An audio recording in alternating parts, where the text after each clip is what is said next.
नाज़रीन, तहरीक लब्बैक पाकिस्तान, अब इसके बहाने पाकिस्तान तहरीक इंसाफ पर भी जुल्म किया जा रहा है। मैंने थोड़े दिन पहले भी आपको बताया था।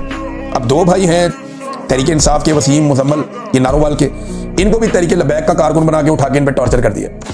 इससे पहले मैं आपको मुख्तलिफ वाक़यात बताता रहा। मैंने आपको ये भी बताया कि जहां पे ज़िमनी इंतखाबात हो रहे हैं, तहरीक इंसाफ ने तो पंजाब में उम्मीदवार नहीं दिए। उन्होंने कहा जी खुद ही आप कर लें जो करना है, आपने धांधली करनी है इस इलेक्शन कमीशन के साथ, हम यहाँ पे क्या इलेक्शन लड़ेंगे, यहाँ पे तो बात ही नहीं सुनी जाती।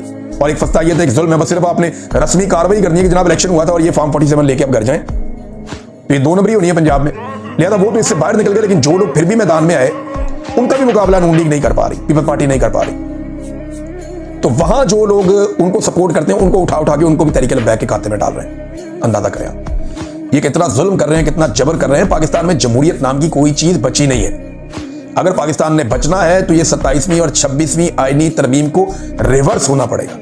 अगर ये तरमीमें मौजूद रहती हैं तो पाकिस्तान का जो एक जमहूरी वजूद है वो खतरे में रहेगा। खतरे में क्या रहेगा, खत्म ही हो जाएगा, वो होगा ही नहीं, जमहूरी वजूद नहीं होगा।